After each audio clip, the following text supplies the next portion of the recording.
Discussion un peu animée, j'ai eu l'occasion d'y participer et j'ai été saisie. Le matin où la vie de Faustine Bollaert a basculé Paris était encore plongée dans une quasi-obscurité.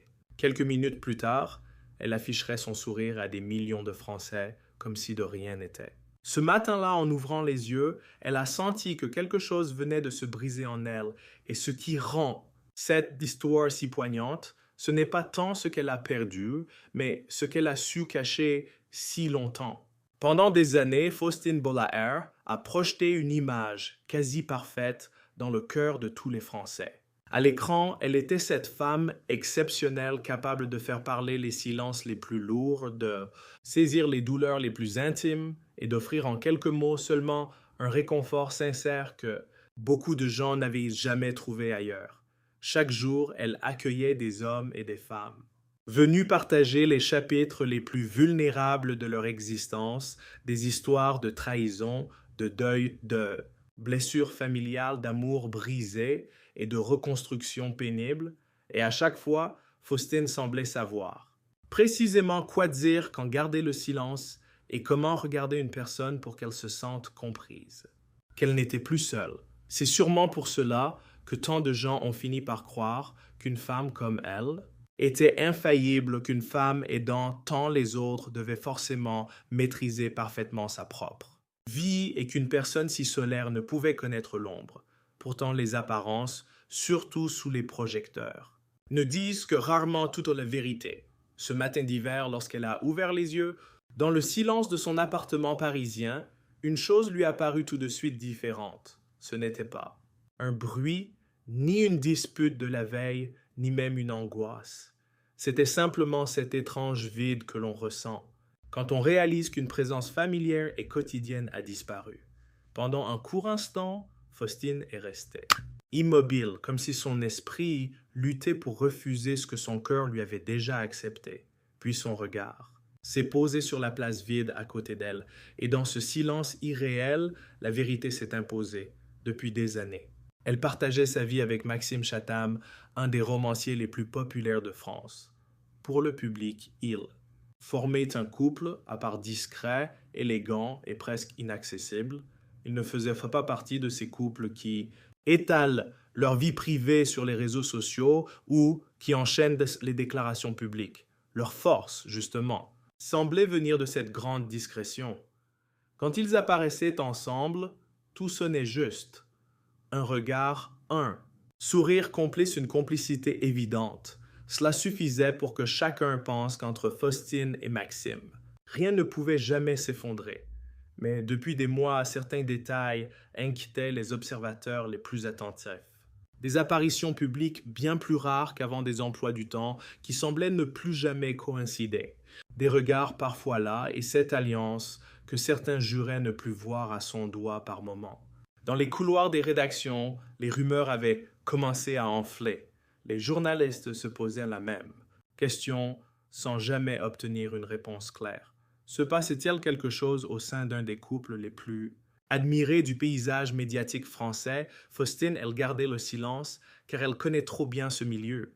Elle savait qu'une seule phrase hors contexte pouvait transformer une blessure intime en un déballage national.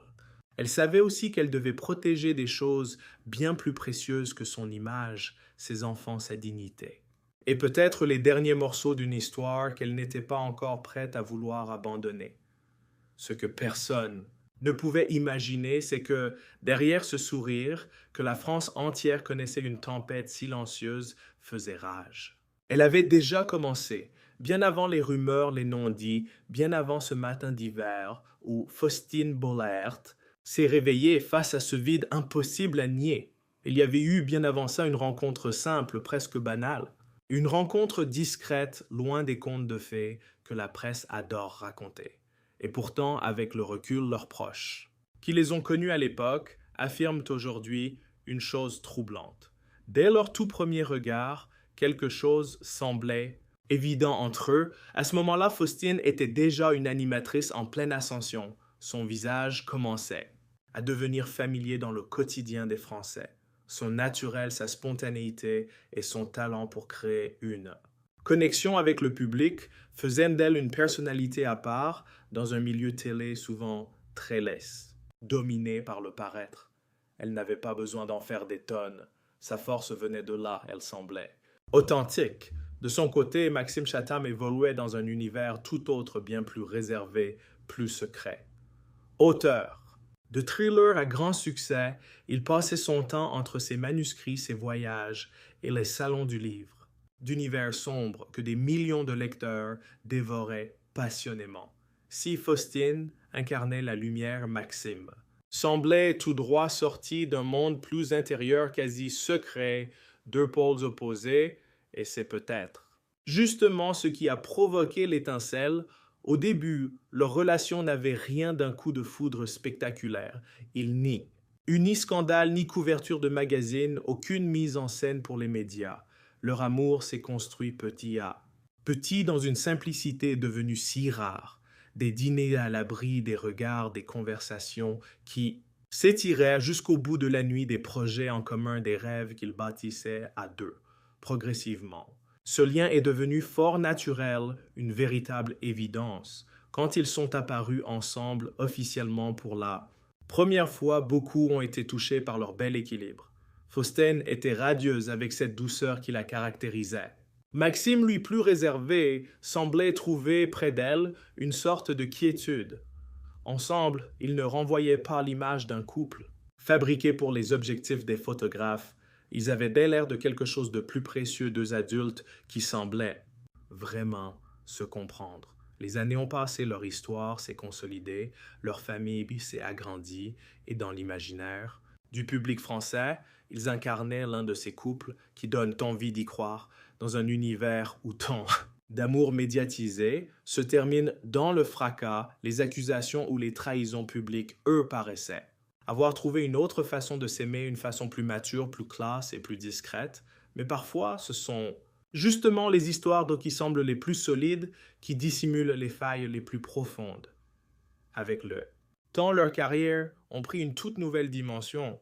Faustine passait de plus en plus de temps entre les tournages, les interviews, les enregistrements et ses déplacements. Son agenda devenait un vrai casse-tête. Chaque journée était calibrée à la minute près. Chaque apparition publique exigeait de l'énergie, de la concentration et de la disponibilité émotionnelle. Pendant ce temps, les livres de Maxime rencontraient un succès toujours plus grand. Les voyages se sont multipliés, les conférences, les séances de dédicaces, les sollicitations devenaient permanentes. Au départ, rien ne paraissait alarmant. Après tout, chacun comprenait parfaitement les exigences du métier de l'autre. Chacun respectait sa passion. Et c'est peut-être là que le bas blesse, car parfois, ce n'est pas le manque d'amour qui abîme une relation, mais cette mauvaise habitude de reporter sans cesse les conversations qui comptent. Les soirées sont devenues plus courtes, les dîners à deux plus rares, les messages plus brefs, les appels plus expéditifs et sans que personne ne le remarque. Vraiment, une chose a commencé à dériver, et pas une rupture, non pas encore, juste cette distance quasi invisible, celle qui s'installe quand deux êtres continuent de s'aimer, mais qu'ils commencent doucement à ne plus avancer au même rythme. Au début, personne n'aurait osé parler de crise. Il n'y avait ni grosse dispute, ni porte qui claque, ni message compromettant découvert par hasard. Rien de ce que les médias adorent transformé en énorme scandale. De l'extérieur, la vie de Faustine Bollaert et de Maxime Chatham semblait donc parfaitement normale. Leurs apparitions publiques restaient toujours maîtrisées, les sourires toujours de sortie, les mots toujours bien choisis. Et pourtant, derrière cette façade parfaitement lisse, quelque chose était déjà en train de se briser. Quelque chose de bien plus dangereux qu'une dispute, c'était l'habitude du silence. Au fil des mois, Faustine a commencé à ressentir une sensation étrange, assez difficile à décrire. Ce n'était pas un manque d'amour, ce n'était même pas de la colère. C'était plutôt ce sentiment troublant de partager une maison sans pour autant partager la même existence. Laisse. La journée était interminable. Entre ses tournages, les réunions, les interviews et ses obligations de mère de famille, elle avançait comme un automate. Le matin, il lui arrivait de quitter la maison avant même que Maxime ne soit levé. Certains soirs, en rentrant, il était déjà en pleine écriture ou alors absent pour plusieurs jours. Pour les besoins de sa promotion, au début, ils se rassuraient mutuellement. C'est juste une mauvaise passe. Quand ce sera plus calme, on se prendra du temps. Après ce projet promis, on souffle un peu. Mais ce fameux moment n'arrivait jamais. Les semaines sont passées, puis les mois. Et peu à peu, les longues discussions qui autrefois animaient leurs soirées ont été remplacées par des phrases purement pratiques, presque robotiques. Tu as bien récupéré les enfants, tu rentres. Vers quelle heure on se voit demain? Des mots simples, utiles, mais totalement dénués de chaleur. Un soir, Faustine rentra plus tôt que d'habitude.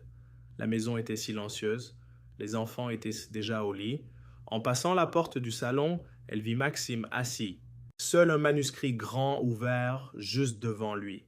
Pendant un instant, elle l'a observé sans dire un mot. Cet homme, elle l'avait aimé plus que tout. Elle connaissait chacun de ses silences, elle décryptait chacun de ses regards et tous ses doutes. Mais à ce moment précis, elle a eu cette sensation bizarre d'être en face d'un inconnu, qu'elle ne reconnaissait plus vraiment. Maxime leva les yeux, ils se regardèrent un sourire poli, et puis quelques mots, et puis le silence a repris le dessus. C'est sûrement là que Faustine a compris une chose qu'elle n'était pas encore prête à accepter. Certaines histoires d'amour ne finissent pas dans un éclat de violence, elles s'éteignent doucement, avec une douceur qui est presque cruelle.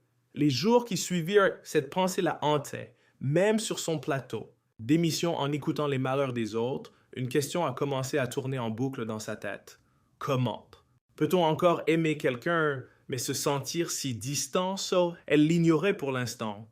Mais une seule discussion, une seule allait faire voler en éclats toutes ses illusions. Dans une vie, il y a des conversations qu'on redoute, pendant des mois voire des années. Des discussions qu'on sent venir de loin sans jamais vouloir y faire face. Donner de date. Car au fond, on sait très bien que, après certains mots, plus rien n'est jamais comme avant. Pour Faustine Bollaert, ce moment est arrivé un soir de novembre. Paris grelottait déjà et derrière les fenêtres de l'appartement. La ville donnait l'impression de continuer sa vie comme si de rien n'était. Les voitures passaient dans la rue. Les lumières des immeubles d'en face s'allumaient une par une. Tout semblait si normal et pourtant à l'intérieur. De ce foyer, quelque chose était sur le point de voler en éclats. Les enfants dormaient, le silence était total, était quasi parfait. Faustine est entrée sans bruit dans le salon. Elle a vu Maxime Chatham assis dans le noir. Un verre devant lui, le regard complètement vide. Il n'écrivait rien, il ne lisait rien, il était juste ailleurs, absent. Pendant un instant, personne n'a parlé, puis Faustine s'est assise juste en face de lui. Elle avait rejoué cette scène des dizaines de fois dans sa tête. Elle avait tout imaginé, les mots, les silences, ses réactions. Mais maintenant que c'était réel, plus rien n'était facile, et c'est Maxime qui a brisé le silence. Sa voix était calme, bien trop calme. On ne peut pas continuer comme ça. Cette simple phrase a foudroyé Faustine sur place. Comme une lame de couteau, elle n'a pas répondu tout de suite, car au fond d'elle, elle le savait déjà. Depuis des semaines, et peut-être même des mois, elle avait juste refusé de nommer cette vérité qui la rongeait. Tant que personne ne prononçait les mots, une partie d'elle s'accrochait à l'idée que tout pouvait encore s'arranger. Mais ce soir, c'était fini de se voiler la face. Pendant plus d'une heure, ils se sont parlé calmement, sans un cri, sans un reproche, sans aucune accusation. C'est peut-être ça qui rendait la chose encore plus douloureuse. Il n'y avait pas eu de trahison, personne n'avait menti, personne n'avait voulu détruire leur histoire. Ils s'étaient juste perdus de vue, lentement en silence, presque sans même s'en apercevoir. Et puis, à un moment, Faustine a baissé les yeux, murmurant presque pour elle-même, « Quand est-ce qu'on a arrêté d'être nous ?» Maxime n'a pas répondu immédiatement. Et puis, il a dit une chose qu'elle n'oublierait jamais. « Je crois que nous sommes tellement battus pour nos carrières qu'on a oublié de se battre pour notre couple. » Ces mots ont brisé quelque chose en elle. Pour la première fois depuis des lustres, Faustine a senti les larmes monter sans même chercher à les retenir. Ce soir-là, il n'y a pas eu de drame, pas de scène. Juste deux adultes assis en silence qui regardaient. La fin d'une histoire qu'ils pensaient sincèrement éternelle, mais le plus dur, la vraie douleur, n'allait pas commencer. Ce soir-là, Elle allait frapper le lendemain matin quand Faustine devrait se lever, sourire face aux caméras et faire comme si son monde ne venait pas de s'effondrer. Après sa rupture avec Maxime Chatham, quelque chose avait profondément changé chez Faustine Bollaert. Pour ses collègues, rien n'avait changé, ils retrouvaient la même femme. La professionnelle impeccable, l'écoute attentive, cette présence rassurante devant les caméras, sur le plateau de son émission, rien ne paraissait différent. Elle écoutait encore avec la même intensité, elle trouvait toujours les mots parfaits, et offrait ce regard qui touche les gens sans jamais rien forcer. Pourtant, une fois les projecteurs éteints, quand elle se retrouvait seule dans le silence de sa vie privée, une toute autre réalité la rattrapait. Pendant des mois, Faustine a dû réapprendre à vivre. Elle ne cherchait plus à combler le vide, elle a arrêté de lutter contre ce qui s'était passé. Lentement, elle a commencé à reconstruire quelque chose de nouveau, de plus personnel, de plus essentiel. Elle passait plus de temps avec ses enfants, elle marchait seule dans Paris au petit matin et retrouvait le plaisir de lire un livre, d'une traite de s'asseoir à un café sans regarder sa montre, d'écrire parfois. Quelques pensées dans ce carnet qu'elle avait toujours sur elle, ce n'était pas encore tout à fait le bonheur. Après la chute, c'était une reconstruction en solitaire. L'amour, elle n'en voulait plus. Pas question, mais ce n'était pas. Parce qu'elle n'y croyait plus. C'était pour ne plus jamais donner à quelqu'un le pouvoir de détruire ce qu'elle avait rebâti, ce qu'elle avait si durement rebâti. Pour elle, cette partie de sa vie faisait maintenant partie du passé. Du passé. Et puis, un matin de mars, en arrivant à la maison de la radio pour enregistrer une émission spéciale, quelque chose d'inattendu s'est produit. Dans le hall, plusieurs invités patientaient déjà. Faustine saluait distraitement son équipe lorsqu'elle a remarqué un homme en retrait. Il n'essayait pas d'attirer l'attention. Il n'avait rien d'extraordinaire, et pourtant, quelque chose chez lui a tout de suite attiré son regard. Peut-être son calme ou cette façon d'observer sans jamais juger, ou peut-être juste ce sourire discret qu'il lui adressa en la croisant. Elle répondit poliment puis a continué sa journée. Pourtant, ce qui l'a troublée, ce n'était pas tant la rencontre elle-même, c'était plutôt le fait d'y repenser encore le soir venu, quelques semaines plus tard, ils se sont retrouvés par hasard lors d'un dîner chez des amis. Cette fois, la discussion a duré des heures. Il s'appelait Adrien, travaillait dans l'édition. Il aimait les livres, les voyages, la Bretagne. Les longues discussions et même les silences confortables, et plus le temps filait, plus Faustine ressentait une chose qu'elle avait oubliée depuis longtemps, la sensation de ne jouer aucun rôle. Avec Adrien, plus d'animatrice de visage public ou de femme observée, elle était juste elle-même tout simplement. Ce soir-là, en rentrant chez elle pour la première fois depuis des mois, Faustine s'est surprise à sourire. Mais ce qu'elle ignorait, c'est que dans sa vie surexposée, même les histoires les plus simples et discrètes finissent par attirer la lumière.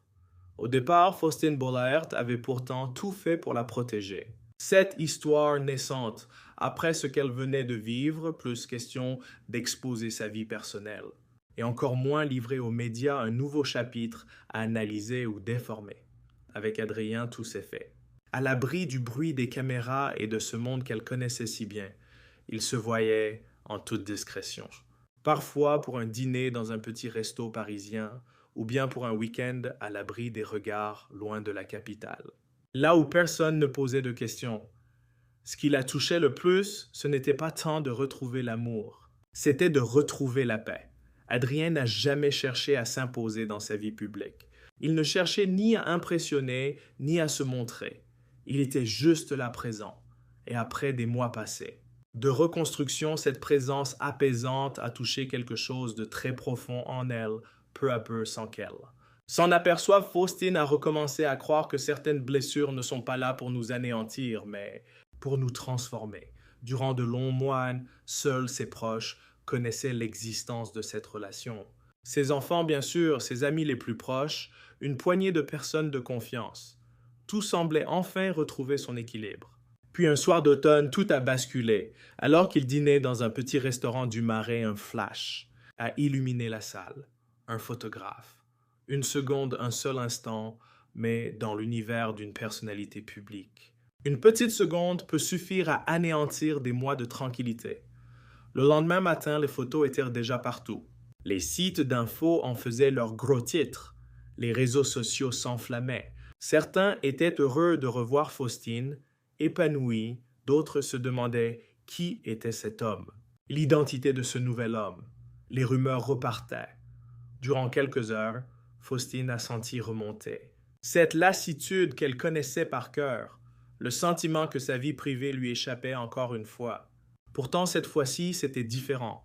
Lorsqu'elle a appelé Adrienne pour lui parler de ce déferlement médiatique, elle s'attendait à de l'inquiétude de sa part, peut-être à de la distance ou même de la peur. Mais sa réponse fut simple. On ne peut pas empêcher les gens de regarder, on peut juste choisir ce qu'on protège. Ces mots sont restés gravés en elle quelques jours après, à la fin de son émission face aux caméras qui l'ont accompagnée durant toutes ces années. Faustine a marqué une pause, un silence avant de regarder droit devant elle. Et avec la sincérité qui a toujours fait sa force, elle a simplement dit que, même après les blessures les plus dures, la vie pouvait encore offrir une seconde chance. Elle n'a cité aucun nom ni donné aucun détail. Mais tout le monde a parfaitement compris. Ce jour-là, Faustine n'a pas seulement retrouvé l'amour, elle a retrouvé bien plus. Quelque chose de bien plus précieux, la liberté d'être enfin heureuse sans avoir à demander la permission à personne. Dites-moi, après une blessure de cœur, est-ce qu'on peut vraiment aimer une seconde fois? Ou est-ce que notre passé nous retient prisonniers? Si cette histoire vous a ému, exprimez-vous en commentaire, partagez la vidéo et surtout abonnez-vous pour ne manquer aucune de ces histoires poignantes qui ont complètement bouleversé des vies modèles